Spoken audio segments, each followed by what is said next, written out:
Welcome to the Thought Boss Podcast. This is your host, Nicole. I'm here to show you that all the help you need is already inside of you and that you're far more powerful than you give yourself credit for. I'm glad you're here. Now let's turn you into a thought boss.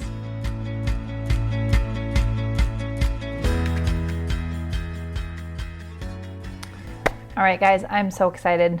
I have just started a 5-week course on Instagram and my email. All my content is going to be centered around coaching basics. This is everything that I have learned over the past 3 years of being a life coach and coaching dozens, if not hundreds of people. All the experience that I've gotten. Trust me, I know brains really, really well. I know your brain because it is a human brain. And this very first week out of 5 weeks, I am talking about confidence. So this is our confidence podcast. I'm really excited for you guys to listen to it. You may have heard a previous version of confidence, either on my Instagram or on this podcast. But this new one is 3 years in the making, and it is the most simple way for you to gain confidence. So I have cracked the code. I know the code. I know exactly how to feel confident. And it's actually so simple. I have created such a simple way to create confidence in any situation. So confidence, first of all, is a feeling. It's an emotion. It's like a state of being. It's like a color almost. And your circumstance, it can be any color. Just like we could paint your house any color, we could paint any color on anything. Confidence can also be applied to any situation. I think that was probably my worst analogy ever. But confidence is a feeling and it can show up absolutely anywhere, which means that if you're not feeling confident, you're feeling the opposite of confident, like really self-conscious or nervous or like you're not good enough, it's also showing up everywhere. So I want to teach you exactly how to feel confident in any situation, and I'm so excited for you guys to hear this today. So first I want to teach you why people are confident. And here's the real truth. It's because they're having different thoughts. I know you're probably expecting that from me because obviously I'm the thought boss. Here's why I talk about thoughts so much, because it really does matter what you're thinking on the inside. It's kind of like the things that you do are dancing, okay? You're always dancing, and your dancing is based on the music, right? It's nearly impossible to dance ballet to like a rap song. Like your body just kind of knows what to do when it hears certain music. Your thoughts on the inside of your head, all these subconscious thoughts, you're always thinking something. It's always rolling around in your head. Your brain is always assessing what's going on the outside of you and on the inside of you. And if there's nothing going on the outside of you, it's just using the same thoughts that you thought yesterday and the day before, or in the same situation. If you were at your sister's house, your brain doesn't want to think new thoughts when it goes to your sister's house. It just wants to recycle the old ones. And it's the same with every single thing. Our brain just recycles thoughts all the time. And that is what creates the music. Now, the dancing part is what you do. That's who you are. That's the actions. That's the things that you say, the things that you do. Kind of like the way that you show up around people. People can tell how you feel, right? People will come up to you if you're upset and they'll be like, you don't look so happy. And you maybe have not said a single word and they just know, because we can sense when something's off. Now, people aren't always right about this, but you can't really help but show people how you're feeling on the inside. If you're feeling shy and insecure, what do we normally do? You probably know the answer to that. If you're going to a party, you're feeling shy and insecure, you're hiding in the corner, you're hiding behind food, you're just hiding, you're trying to be small, you're not out there, you're not feeling good. Why not? Like, we know why not, because you're not feeling good. So we already know that our actions are a reflection of how we're feeling. But those feelings only come from our thoughts. So if somebody is feeling confident about anything, It's because of the thoughts that they have intentionally chosen. Now, there's nothing wrong with you if you're not naturally confident. You're not supposed to be naturally confident. Nobody is born naturally confident. Literally nobody. Your brain is designed to keep you alive. Not happy, just alive. That's its job. If your brain's job was happiness, it would be doing completely different things. But your brain's job is just safety and security. And so it wants to make sure that you're not doing anything dangerous. It wants to tell you, be aware, things are bad, people are watching you, don't try anything out there, just play it safe, play it small, be worried about what other people think of you. This is your brain's job. It's okay. We're so grateful for our brain. It makes sure that we don't die and we can just say thank you. But I just want you to know you weren't bred to be confident. It's just not how it works. Now, people are definitely going to have different levels of like hormones, and that definitely influences thoughts.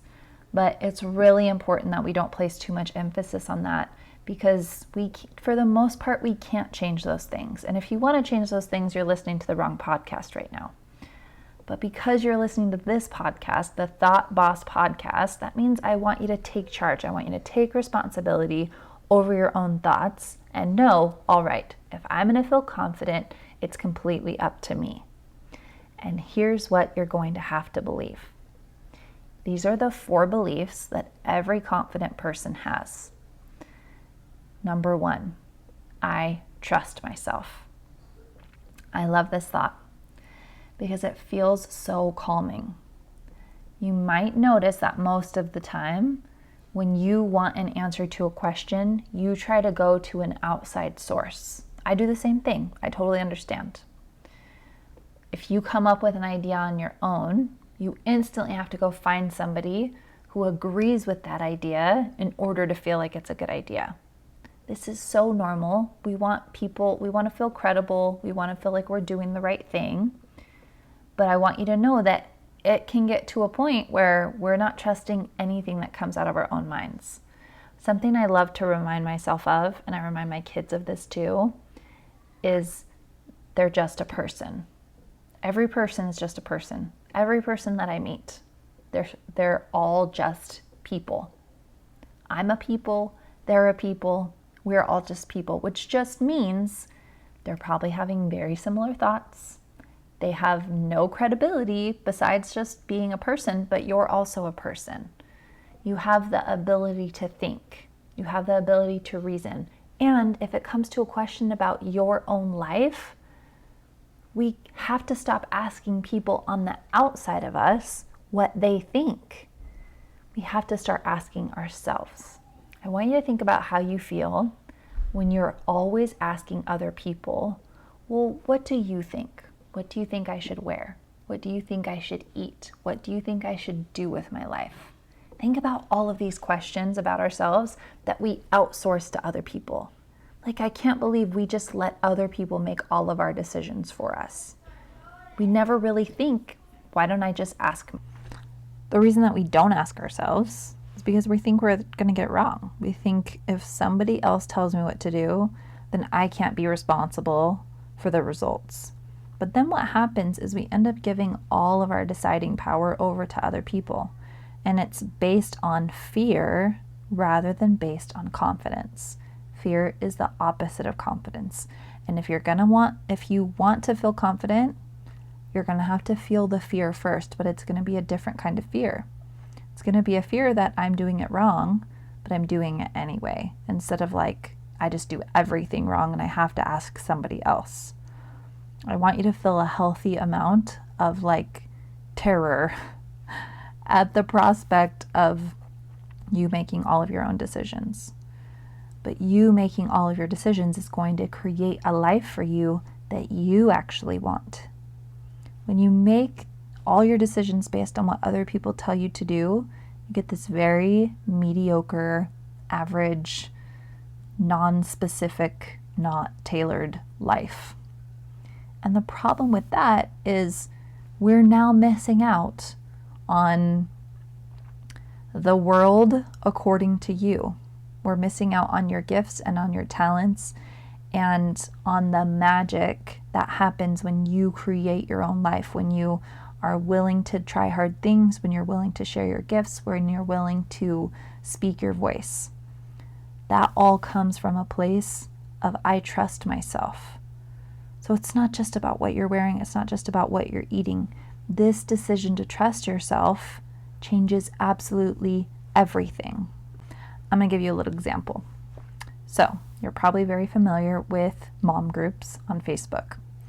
There is no end to the questions that people ask on Facebook. We crowdsource absolutely everything. And the answer that we tend to go with is the one that's most popular. Now, here's a really good example. The other day, maybe a couple weeks ago, somebody asked the question on Facebook, my neighbor's doing something I don't agree with parenting-wise, like, should I call CPS?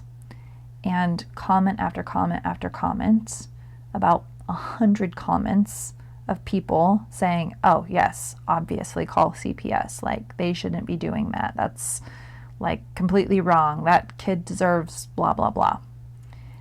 There were 0 comments that were on the opposite side of that. But I have a different view of how often people should be calling CPS. I happened to be a foster care survivor, and I know that nobody's going to love you like your biological parents are.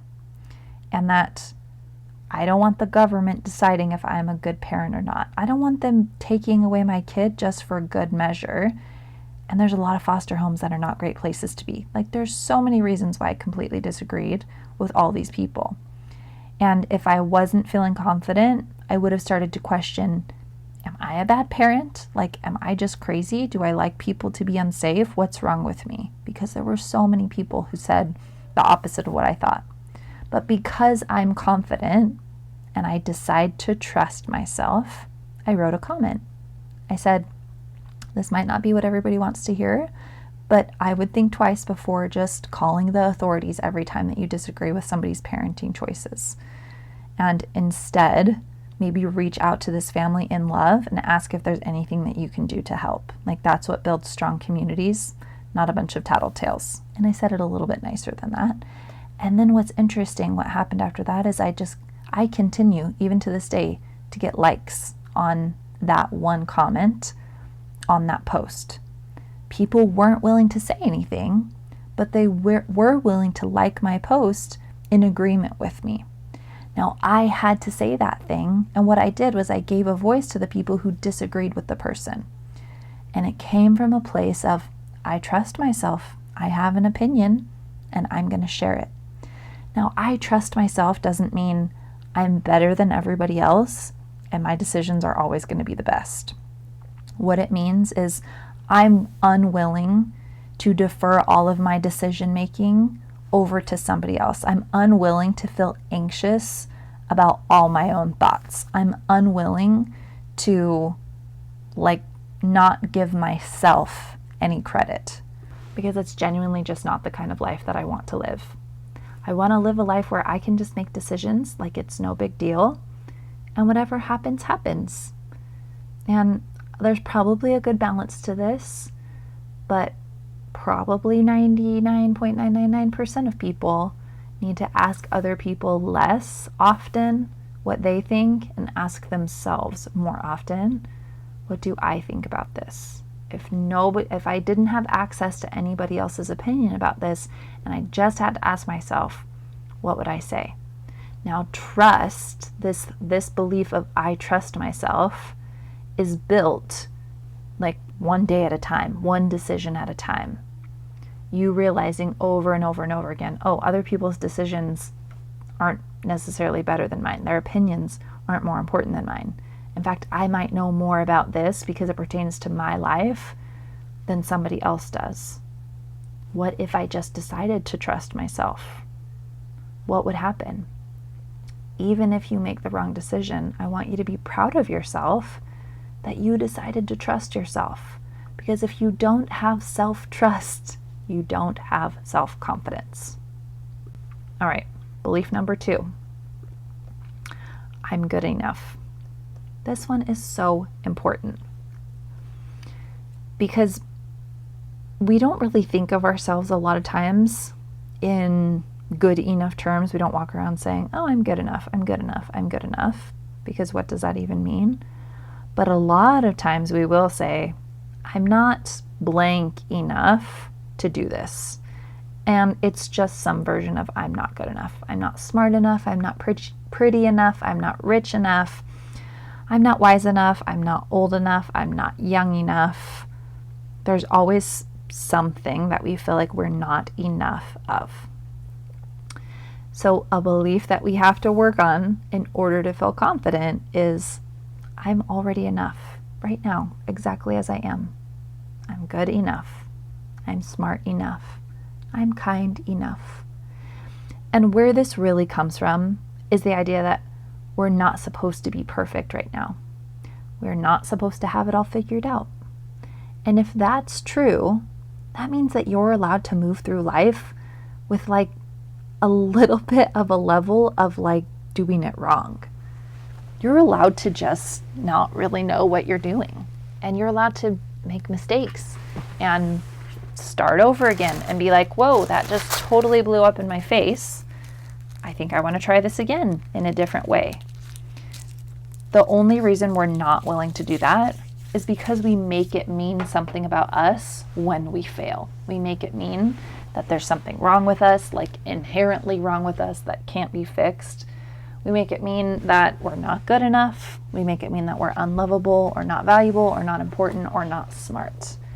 I want you to know it's perfectly okay to make mistakes and to point them out to other people if you want to, not in a rude way, but just to be like, oh, I didn't realize at the time that that was a mistake, but I think it's definitely a mistake. I'm going to change that. And just move forward with like this very nonchalant attitude, like, made a mistake. Don't want to do that again. Instead of like, oh my gosh, I cannot believe I did that. Like, I just want to die. I want to crawl in a hole right now and never see anybody ever again. Because this shame and this embarrassment will come over you. But it only comes from a belief that like, you should have done it better. You should have known. You should have known ahead of time exactly how to do it. So when we say the words, I'm good enough, what we're not saying is I'm perfect, I'm whole, I'm complete, I'm finished. What we're really saying is I choose to accept myself right now. I recognize that I'm a human, that I'm learning and I'm growing. So Carol Dweck has done a lot of really great work on this. If you recognize that name, Carol Dweck wrote the book, I think it's called Mindset, I think. Is that right? That might not be right. Anyway, it's all about having a growth mindset instead of a fixed mindset, which just means instead of believing that however we come out, that's how good we are and we can't improve, or like we're supposed to know what we're doing. When we have a growth mindset, we recognize, all right, I'm not a fixed being with a set of skills.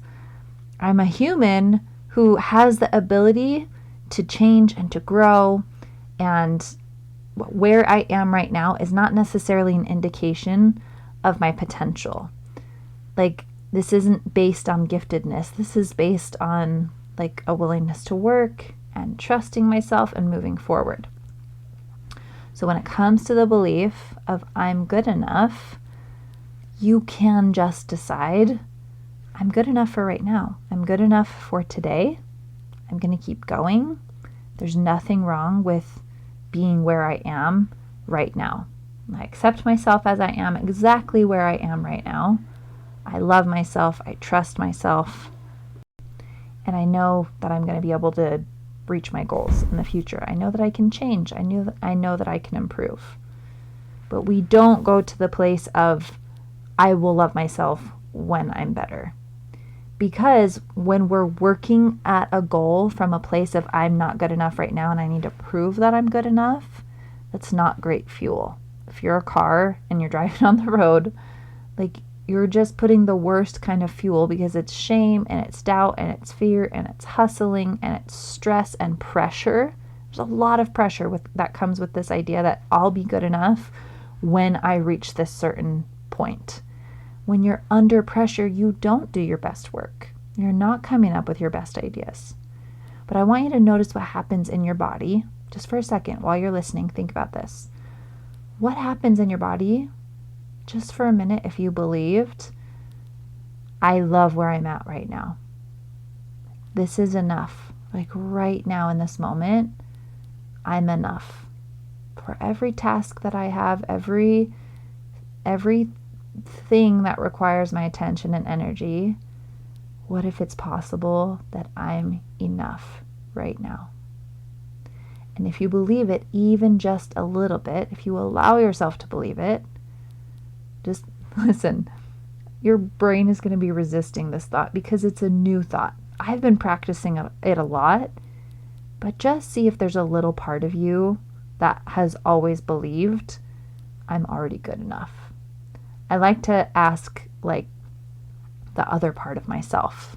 If there was like a future version of myself or kind of this like higher part of myself that's just so wise and full of love and just like beautiful and glorious and, like glorified, would that person be telling me that I'm not enough? Or would they say, you're enough right now?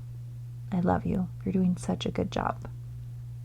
And if there's a part of you that believes I'm already enough, or that thinks it's at least possible, I want you to focus, put all of your energy into just sitting with that part of you and feel the possibility of this thought being true in your body and see what happens. Your heart rate is going to slow down. You're going to feel calmer. You're going to feel peaceful.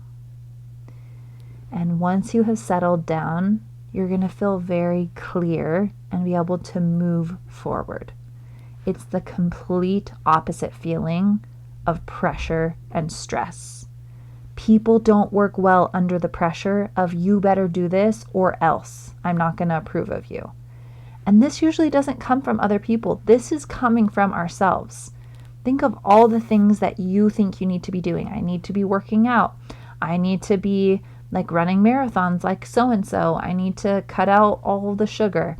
I need to be volunteering more time. I need to be giving more money. All the things that you think that you're supposed to do by the time you're whatever age you are, you always think that you're behind.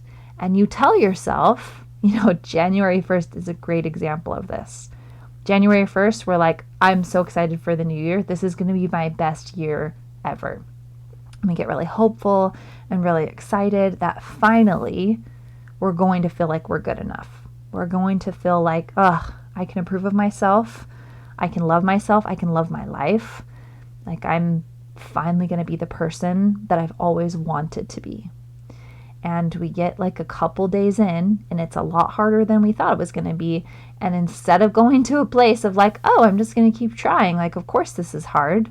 We go to the place of like, I knew it. I knew I couldn't do it. I guess I'm giving up on who I wanted to be because we were working from a place of pressure and stress. But in order to get to confidence, we have to work from a place of, I love myself no matter what. I'm already enough right now. I love my efforts. I love what I'm doing. I think I'm amazing.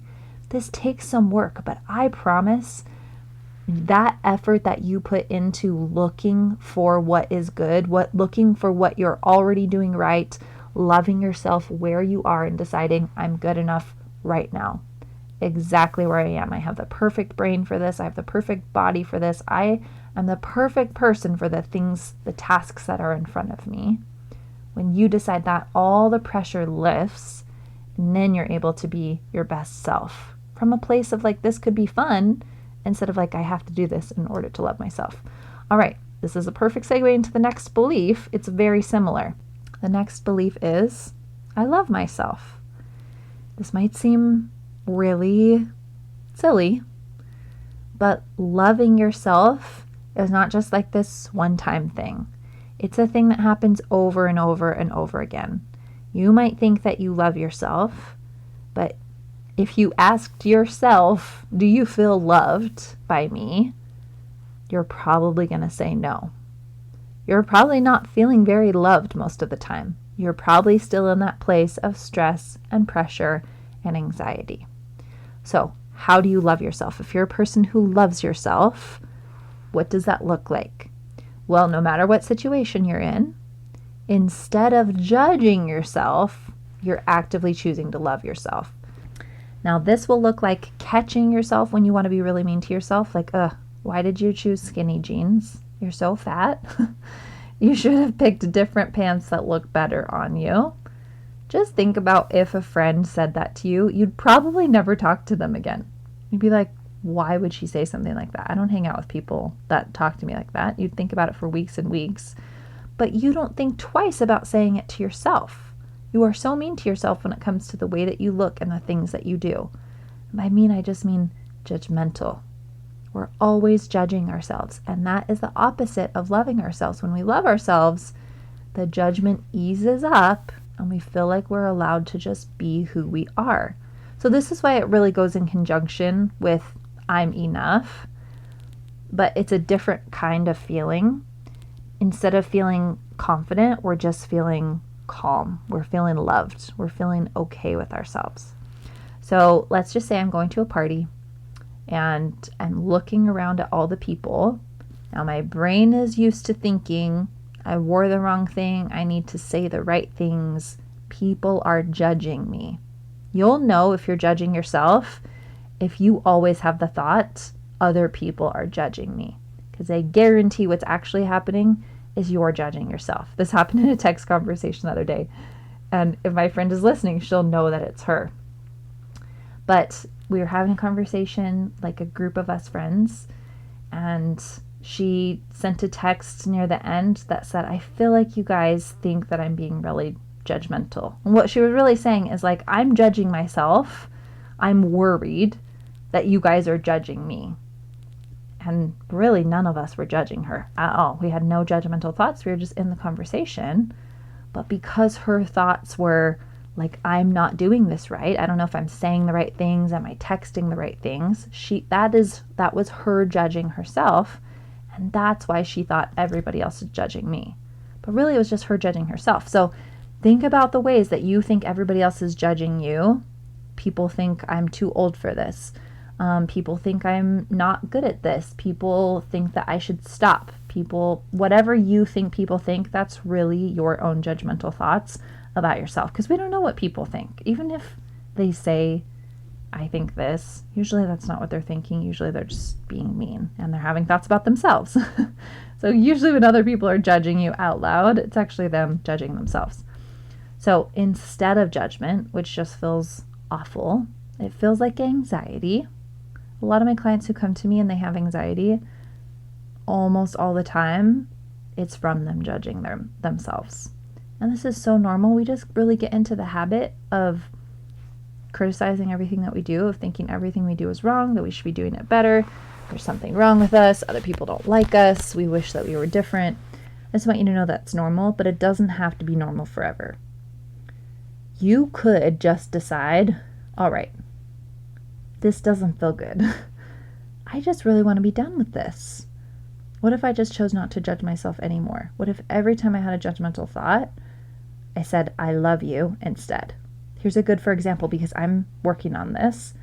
But what's great is I'm recognizing when I'm being really judgmental and I stop myself and I say something that's the opposite. So I went to the bathroom earlier and I'm wearing these high-waisted pants today. And even though I worked out today, yesterday, all last week, I've been working out. My belly, because I've had 4 kids, still has like a lot of loose skin. Now, a lot of people will look at me and say, oh, you're in such good shape and you're so skinny. But my brain does not see that. It doesn't matter what anybody else sees. My brain just sees this like flabby belly. And in these high-waisted, like kind of tight jeans, which by the way, I just sized up, and that's like another hit on my self-esteem. Just instantly, that's the thought that my brain has, is like, you should be smaller than this. And I want you to know that just because your brain offered it to you doesn't mean that it's true. But I saw my brain go to this place of like, that should be smaller. This is too flabby. And instead of sinking into like, oh gosh, like I have to get rid of this. This is so bad. I need to fit into these other jeans. just in that moment, because I've been practicing, I just decided to say, you know what? I just love you. Thank you, body, for doing so many good things. So a great way to get rid of judgment, especially when it comes to yourself, is to thank yourself. Because you know what my body did? It created 4 humans. It created 4 humans that are walking around on this earth. It's insane. It's insane that we criticize the thing that gave us the things that are most precious to us. But we do. We think that there's something wrong with us, and guess what? There's just not. And you're allowed to not choose judgment. You're allowed to choose love and gratitude anytime that you want. Here's the fear that people have, though. They're like, if I let go of judgment, I'll never improve. I'll never get better. And here's the thing, it's just not true. You think that if you just accept yourself and love yourself, that you're going to lay in your bed and eat Cheetos all day and just relax and not do anything because you're just so comfortable where you're at. But it's not comfort that we should be worried about. It's shame. Because shame makes us hide. Shame makes us put on more layers of fat so that we get to hide behind them. This is really scientifically actually true. Shame is not serving you in any way. So telling yourself you're not good enough and you look bad in those jeans, that makes you feel shame. And then when you feel shame, you're definitely not going to be working out. But when I feel comfortable, that opens me up to feeling love and trust and confidence. And what do confident people do? They start jumping around. They're living their lives. Number one, they're super happy, but also they're so much more inclined to go work out. And work out from a place of like, I love myself, so I'm going to take care of myself. This is awesome. I love this body. You realize like the thing that people want, we think we're going to feel confident and feel happy after we've lost the weight, after we've gotten to this perfect size, after our hair has grown, after we get the braces off of our teeth. We think we're going to feel happy and confident. But you could feel happy and confident right now by telling yourself, I just love me. I'm an awesome human. Thank you, body, for serving me so well. You're doing such a good job. And then you can go work out just because it's fun, but not from a place of like, I have to change myself or I won't love myself. All right, that was really good. The 4th thought that confident people have is, I am important and valuable. Now, this one is tough for most people because we don't spend our lives looking for ways that we're doing a great job. We spend our lives looking for all the ways that we're not doing good enough. We're doing something wrong. We need to fix this. There's something wrong with us. We need to work harder. We need to try harder. We need to improve. We never spend time in the moment of like, I did this. This is amazing. Look at where I am. Because your brain doesn't find that valuable. Your brain is just like, on to the next problem. Like if we solve that one, we're going to find another one. It's a survival instinct, but it's so exhausting. Like you never actually feel like you're getting anywhere if you never stop to look at where you are and intentionally find the evidence that you're doing an amazing job at being a human. It's going to feel really weird at first. Anytime somebody tells you like make a list of like your accomplishments or something that's good about you, you do it so half-hearted. You're like, I guess my eyebrows are good. I guess like I finished college. Yay me. But you're not actually feeling it because it doesn't feel like a habit to you. Your brain hasn't spent any time in the land of like, I'm already awesome. So we've got to practice looking for the ways that we're important and we're valuable. Now, when it comes to value, I know I've talked about this before. Your value is not based on what you do. It's not based on your accomplishments or your achievements or even your gifts or your talents. Your value is like non-negotiable. We don't negotiate the value of humans. Like we're not for sale. So value isn't even like a great word.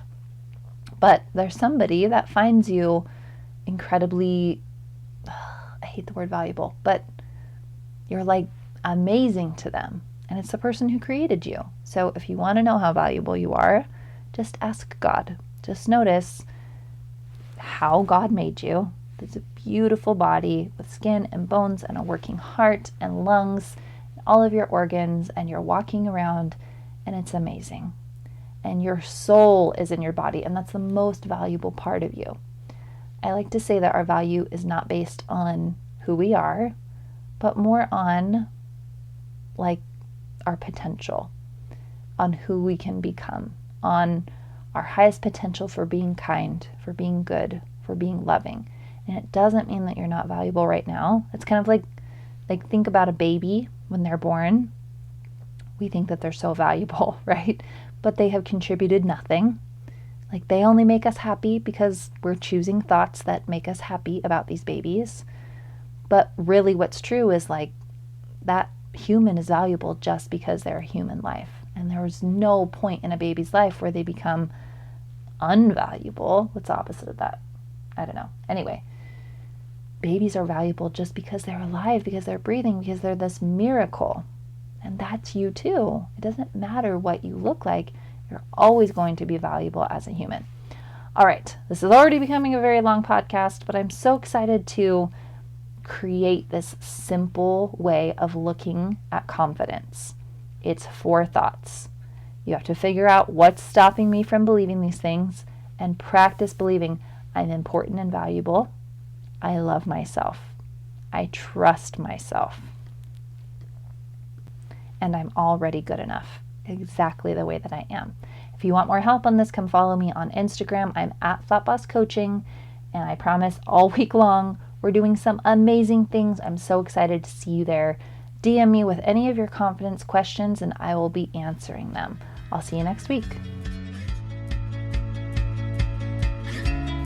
Hey, if you're ready to make your mind a safe and peaceful place to be, I want you to sign up for a free coaching consultation. And together we're going to find out exactly what makes you tick, and we'll heal your relationships with yourself, with God, your business, and other people. Because when you feel good, you can do good.